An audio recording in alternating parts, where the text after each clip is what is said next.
Well, thank you so much for joining us. I'm Katie Jeffries here on First Coast News Plus. We have a great interview for you today. We are speaking with Chase Robinson. He is the executive director of First Coast CrimeStoppers, a very important organization here in Jacksonville. So, Chase, we really appreciate you making the time for us to be here today. First, tell us about your involvement, because you are fairly new to that position at CrimeStoppers. So I've been executive director for about a year now, but I was the office manager for about 2 years before that. And our former executive director, Wiley Hodges, former undersheriff over at JSO, I learned a lot under him about what it means to be a Crime Stopper organization, but also what it looks like going forward. So while I may be new to the position, the morals and the values that we have as an organization are instilled deep within me and something that I look forward to carrying the torch forward with.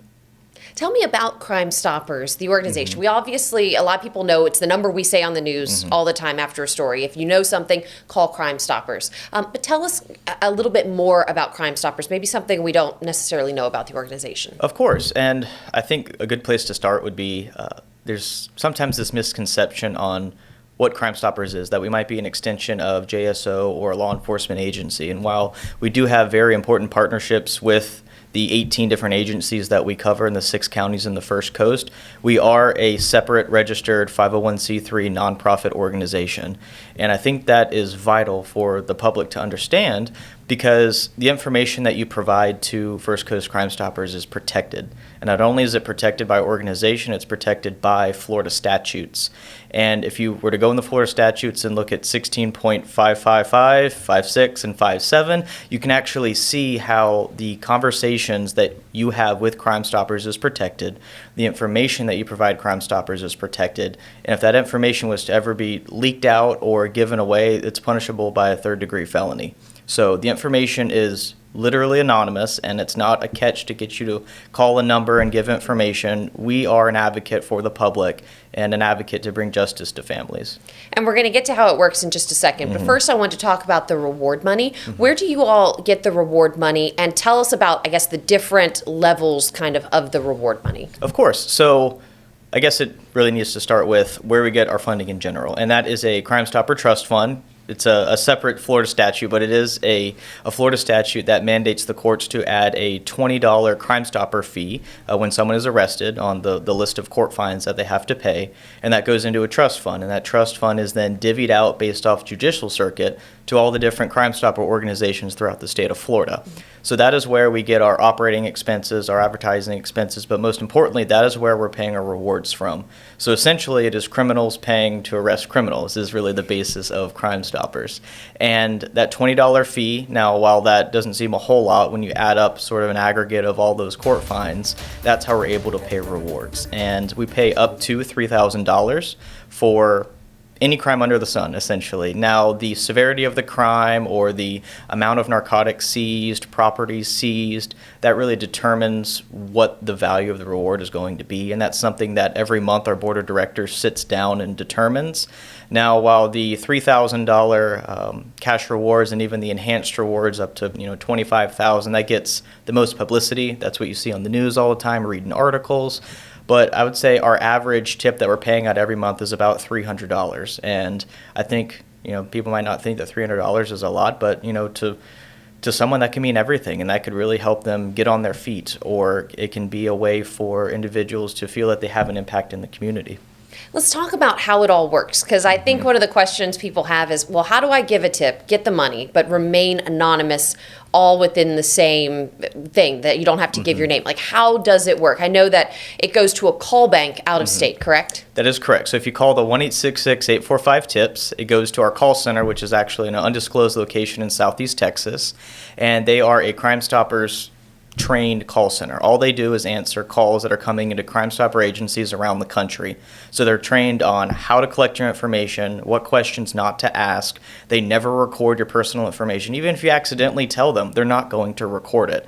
And if you were to go on our website or our mobile app and submit it digitally, that is also going to what we call our P3 system. And that system itself collects all the information, whether it's from the call center, whether it's from the website, and that's how we can go in and see the tip information. And we actually take it a step further, and what we do is we call it sanitization. And we actually protect tipsters from themselves. And the analogy that I like to use is if you, in your tip, for example, say, well, my neighbor is selling these drugs. Well, you just indirectly identified yourself as the neighbor of the individual in question. So we'll go in there and change it and just say an individual at this location is doing whatever the tip is saying. So we protect tipsters from themselves. All the information that they're giving us, like I mentioned with the Florida statutes, is protected, but it's also stored in a cloud-based server. So there's no need for people to worry about information being leaked out. It's protected. And one of the questions we actually get asked quite often is, well, how am I going to pick up a cash reward without my name? Without my name, without someone seeing me, without a driver's license? How are they going to write a check to me? Well, it's pretty neat, and it kind of feels like you're robbing a bank, to be honest. So when you call into our office or you message us on our website and you give us your tip number and you're checking on the status of your tip, we will give you a reward pickup code if it's led to an arrest. And our tips coordinator will tell you, hey, you've been approved for a $600 reward. Here's how we're going to do it. So we partner with Truist here in the First Coast area, and you will just simply drive up, ride your bike, walk up if you don't have those means, and you simply put a slip with the reward code written on it into the tube. And because we partner with Truist, the bank tellers are actually trained in paying out Crime Stopper rewards. So we've already sent over the information, the number, how much they're going to get paid. So when that note goes back to the bank teller, they simply put cash in an envelope, send it back down the tube, and you walk off. There's no face-to-face interaction, no names, no driver's license. It's truly anonymous from the beginning all the way to when you pick up your reward. That's really incredible. So they give you a number, and then you can find out if that gets a tip or not. Take it to the bank, like you said, just give them a slip of paper through the little chute, and then cash comes back and you go on your way. Exactly, completely anonymous. And that sometimes is lost, or people have questions about that, of how that works. So trying to really uncover, the stigma behind it, that there's not a guy waiting on the other side of the bank teller to kind of try to find your personal information. It's truly protected, and something that we take seriously, that Florida statutes ensure, that we really want the public to understand that we are here for the community and we are here to protect you from ever having a fear of retaliation. That's because trust, I feel like, with this is probably so critical. If there was even one breach of trust, then of course everything would fall apart. So you guys are so careful to make sure that doesn't happen. We are, and we've been in the First Coast since 2002, and over the course of that time, we've never compromised the identity of a tipster. And that's something that we're proud of and something that we want to continue to carry forward. So with all the steps that I mentioned, all the technology that we use, we really take it seriously. And I want to reiterate again that we are not a law enforcement agency. We are the mediator between the public and law enforcement. So we are trying to increase that trust in law enforcement to really see something and say something. And we are the outlet that you can do that. Get that information to law enforcement. Never have to worry about someone in the community figuring out what you said, who you're talking about, that you can do it safely, and it truly is safe. Talk to me about the different ways people can send tips in, because I know sometimes people may see something on social media or they have a video of something, but they're afraid to turn it over. So how can they send in those maybe pieces of media to you guys, but also still remain anonymous? How do they do that? Of course. So like you mentioned earlier, the 1-866-845-TIPS, that's mentioned in news stories, it's mentioned on the bottom of articles. That's been our old reliable, if you will. It's the standard way that you can call in the information. Now, that is going to be just verbal information, and that's the same with star tips. So if you want to take that a step further, if you have pictures, videos, audio files, screenshots, you can go to our website and click on Submit a Tip there, or you can download the P3 Tips app. And not only does that let you type in the information that you would have said to someone at our call center, but you can also attach all those files I just mentioned. So if say, John Doe is the person committing this act, you can submit their social media handles, screenshots of what they look like. So it can really help law enforcement kind of get a leg up on their investigation, and they can kind of have that extra step to increase your chances of collecting a cash reward. That's really incredible. So let's also talk about some of the open cases that you all have right now. We've got 3 that we've kind of set aside to talk about today. The first, Breon Allen, a 7-year-old that was killed in January. This case has gotten a lot of attention in Jacksonville, of course, because of the young man's age. There's also, I believe, a $25,000 reward. But can you kind of walk us through your involvement in this case? Of course, and I think it kind of starts with the enhanced reward, right? So we offer cash rewards up to $3,000, and anything above that comes from an outside source. So I think when this first happened, I mean, within hours of it happening, we were getting phone calls from community members wanting to give money towards increasing the reward. So I think it speaks to the impact that this has had on the community. And our role really has been, collecting that money, putting it into a pot. Now that's up to $25,000. Originally it was 18, now it's up to 25. And allowing a way for people to get information about Breonna Allen's death to us anonymously. And we have received about 20 tips since Breonna's murder, and especially since we went from that 18,000 to that 25,000. And I really just want the public to know that everything that I've said, you are truly anonymous, and this 7-year-old didn't deserve what happened, and the way that it happened is unfortunate. But the one thing we can do is we can bring justice to this family. And you can do that by calling First Coast CrimeStoppers or going to our website or mobile app. And like you said, one of these tips obviously could solve this case, which would be huge, but also that person could walk away with $25,000 in hand without even having to talk to anybody. Exactly. Completely anonymous, no driver's license, no names. And one thing we're actually seeing with the tips coming in on this case is an increase in what we talked about earlier, attachment of photos, videos, audio files, that people are taking that next step to provide as much information as they possibly can. Now, we are getting tips and they are going over to JSO's homicide, but we just encourage the public to keep talking about it, because you never know. That one small piece of information that you might think, police already knows, or that someone's already talked about it, just go ahead and say it. The worst thing that happens is that, it doesn't lead to anything. Best case scenario, it brings justice to a family.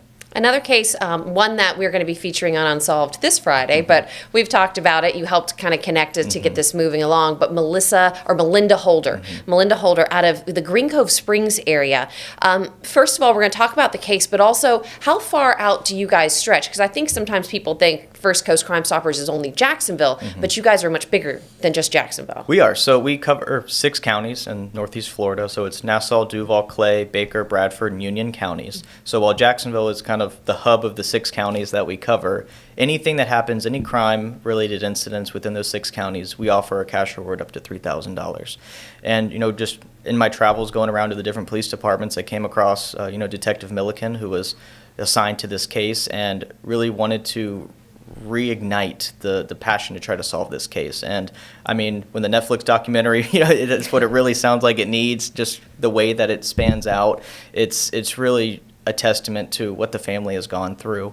I think it's a unique case, and being in the small town of Green Cove Springs, it didn't necessarily get the attention that it deserved.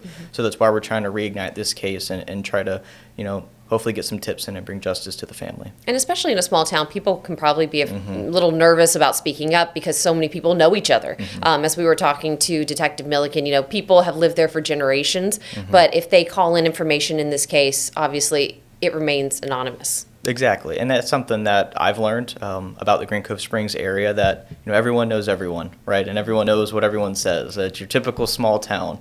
But I really want to reiterate that all the steps we've been talking about, that if the information that you feel is necessary to give to law enforcement, you can do so safely through Crime Stoppers. And all the steps that we take ensure that no one in your neighborhood, your neighbors, friends, family will not know what you said or who you're talking about. You are the determining factor in that. Our organization will protect you from beginning to end as mandated in Florida statute. So if you know anything, we really encourage you to give that information to us, to make a phone call, visit our website. It's really easy, and you could change a family's life and bring closure to a case that's going on 35 years. So we're going to have more on that case this Friday at 11 p.m., the Melinda Holder case on Unsolved. Now, this past Friday on Unsolved, we featured Gabriel DeVoe's story. Also, just a really tragic story. He was 1 semester out from graduation when he was killed in 2022, I believe, in an Arlington apartment complex parking lot. This one has just been so challenging for detectives because they say that there are witnesses, but people just won't talk. And Crime Stoppers, of course, would be critical to that information. Exactly, and from what we understand, there were witnesses to his murder. I mean, it happened in an open parking lot at an apartment complex. So people saw what happened, and people know what happened. And if there's a fear of retaliation that someone's going to find out what you said, or someone might hurt you for saying what you know, that those need to be dismissed. That our organization, safety and security, is number one. And that's something that we take very seriously. And like I've mentioned, we haven't compromised the identity of a tipster in over 23 years. Talk to me about how you guys want to expand in the future. Because like you said, you're at 6 counties. Obviously, you're getting tips in. How do you guys want to continue to grow Crime Stoppers? So my goal for our organization going into the future is embracing the future. And one way is realizing the importance of the digital space and how, I believe it was to the 2020 census, that 89% of our First Coast residents have access to broadband internet, and about 91% have access to a smart device. So our targets going forward are going to be getting on the phones of everyone in every area of the 6 counties that we cover. And by doing this, just having that First Coast Crime Stoppers logo, our message, the safety, security, anonymity, having that in people's faces as much as we possibly can, that when something like this happens in your community, because you never know when it's going to happen, no community is exempt from a heinous act, and giving them the tools to be able to call Crime Stoppers and to be able to get that information to law enforcement safely. Do you guys have any big initiatives, big projects, big fundraisers coming up down the line? So we have 2 annual fundraisers that we do every single year. Coming up in April, on April 10th, we're having a sporting clay shoot. So if there's any sporting clay shooters out there, it's a wonderful event. That's pretty cool. And then we're also going to be hosting our 21st annual golf tournament in October. And we encourage people to come out, and if you're like me, all my balls go in the woods, but it's still a fun time. It's for charity, so it's all good. It's for charity, exactly. That's all that matters. But outside of the fundraising events, we're working on redesigning our website as well. We really want to feature high-profile cases like Gabriel DeVoe or Breonna Allen, which you will find on our home screen, to be able to have their faces and to really humanize these cases, that, that's not just black and white news articles, that these are people, these are lives, that they matter, and that the words that you give to Crime Stoppers matter. Well, as we are starting to wrap things up here, if there was one thing you could say to somebody out there who's on the fence about coming forward with information out of fear or whatever it is, what is the one thing you would want to say to that person? That the information that you are providing to Crime Stoppers and the conversation that you have, whether it's with the call center, whether it's via our mobile app, our website, whatever it is legally protected by Florida statutes. That information cannot be subpoenaed in a court of law. You cannot be identified or linked to the information that you are giving Crime Stoppers, that you truly are anonymous, that it's not a gimmick. It is something that the state of Florida actually put into the legislature to ensure that you have a way to anonymously report crime. And if that leads to an arrest, a cash reward in your pocket. And like we mentioned, even that process itself is completely anonymous. No names, no faces, and no hassles. Perfect. Well, Chase Robinson, Executive Director of First Coast Crime Stoppers, we really appreciate your time and being here with us today. Oh, thank you. I loved it.